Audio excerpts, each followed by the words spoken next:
Hi friends, আমরা আগের ক্লাসে ফার্টিলাইজার সংক্রান্ত বেশ কিছু স্কিম সম্বন্ধে পড়াশোনা করেছি। আজকের ক্লাসে আমরা নতুন টপিক নিয়ে আসছি ফার্টিলাইজার সংক্রান্তই।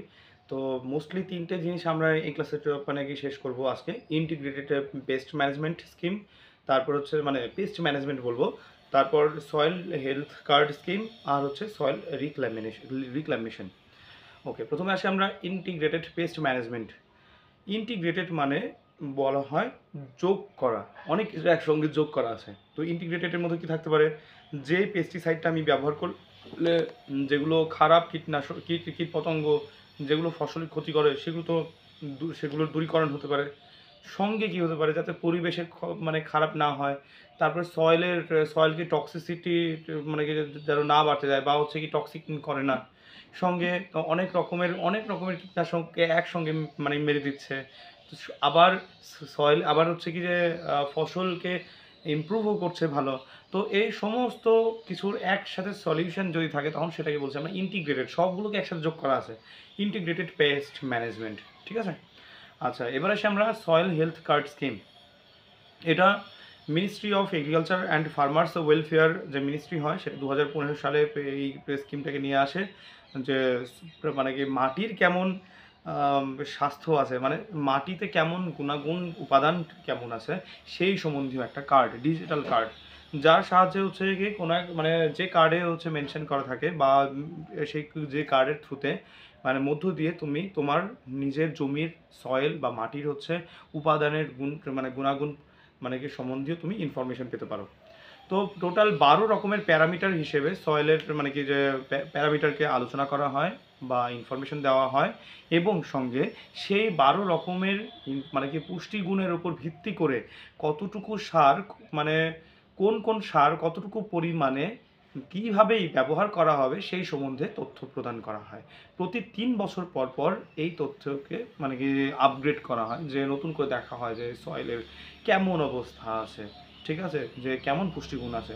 তো বারবার মানে ফসল ফলালে তো সেই পুষ্টিগুণের তো হ্রাস বৃদ্ধি মানে কি হ্রাস তো ঘটবেই, তাই না? তো কী কী জিনিস নোটিস করা হয় সেটা আমরা আগে বুঝি। টোটাল 4টা পয়েন্টে মনে রাখবো। 3টা মাইক্রো নিউট্রিয়েন্ট সম্বন্ধে ইনফরমেশন দেয়। কোনটা?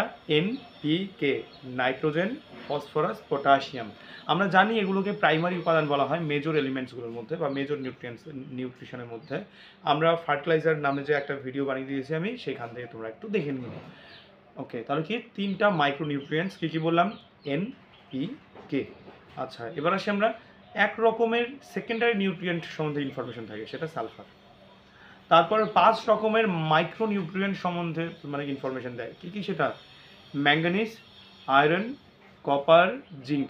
পর্যায় সারণী তোমরা যদি পড়ে থাকো তাহলে স্ক্যান্ডিয়ামটা মানে সরি কী বলে, scandium, titanium, vanadium, chromium, manganese, iron, cobalt, nickel, copper, zinc. তাহলে মনে রাখবে এইভাবে যে পাশাপাশি আছে আয়রন আর ম্যাঙ্গানিজ। ওকে, আয়রন আর ম্যাঙ্গানিজ, আর লাস্টে দুটো কপার আর জিঙ্ক। আয়রন ম্যাঙ্গানিজ মানে sorry manganese, iron, copper, zinc, এই 4টা। আর সঙ্গে হচ্ছে বোরন। কী কী তাহলে? Manganese, iron, copper, zinc, boron. তো এই 5টা সম্বন্ধে হচ্ছে মানে মাইক্রো নিউট্রিয়েন্টসের সম্বন্ধে আলোচনা মানে মানে ইনফরমেশন থাকে। আমার বাবাকে বেশ আমি দেখি যে যখন ফসল ফলায়, আমার বাবা হচ্ছে প্রচুর পরিমাণের ফল গাছ, তারপর হচ্ছে সবজি গাছ বনে আমাদের নিজেদের কনজামশনের জন্যেই, নিজেদের খাওয়া দাওয়ার জন্যই। তো সেখানে কখনো কখনো আমি শুনি যে জিঙ্ক বোরনতে দিচ্ছি আজকে ফসল, মানে আমাকে সে ইংলিশ পড়তে পারে না, তো আমাকে বলে কি আচ্ছা এটা কিসের হচ্ছে ওষুধ, হ্যাঁ, বা সার, কিসের সার এটা, আমি দেখে তখন বোঝা যায় যে জিঙ্ক বোরন। তো এটা হচ্ছে মাইক্রো নিউট্রিয়েন্টস। ওকে, তো 3 রকমের ফিজিক্যাল প্যারামিটার দেখা হয়। ফিজিক্যাল প্যারামিটারের মধ্যে কী কী থাকছে? পিএইচ, ইসি আর ওসি। ইসি এবং ওসি সম্বন্ধে আমার কোনো আইডিয়া নেই, তোমরা একটু করে নিও, এটা সায়েন্সের হচ্ছে এগ্রিকালচারাল টার্ম হতে পারে। আর পিএইচ সম্বন্ধে আমি জানি, পিএইচ হচ্ছে বোঝায় যে একটা মাটি সেটা কি আম্লিক নেচার আছে মানে অ্যাসিডিক নেচার আছে, নাকি ক্ষারীয় বা হচ্ছে বেসিক নেচার আছে, এই জিনিসটা লক্ষ্য করা হয়।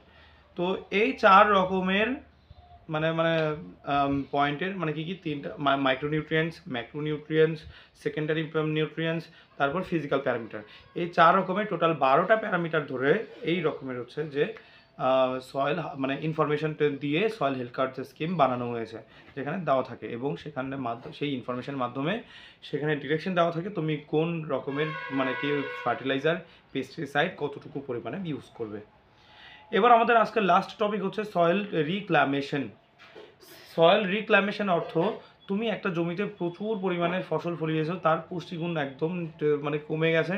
এবার যে কোনো কারণে সেটা ফার্টিলাইজারই হোক বা অন্যান্য কোনো এগ্রো কী বলে পলিসি হোক না কেন বা হচ্ছে ন্যাচারাল কারণে হোক না কেন, কোনো কারণে যদি সেই মাটির পুষ্টিগুণ নতুন করে ফিরে আসে এবং সেটা আগের মতোই যদি ফলদায়ক হয়, তখন সেই যে প্রসেস, এই যে লম্বা প্রসেস যে মানে নিউট্রিয়েন্টহীন বা পুষ্টিহীন কোনো একটা মাটি থেকে যে পুষ্টি সমৃদ্ধ এবং মানে ভালো মাটি তৈরি হচ্ছে, মানে যে পদ্ধতিতে, সেটাকে বলা হয় সয়েল রিক্লামেশন।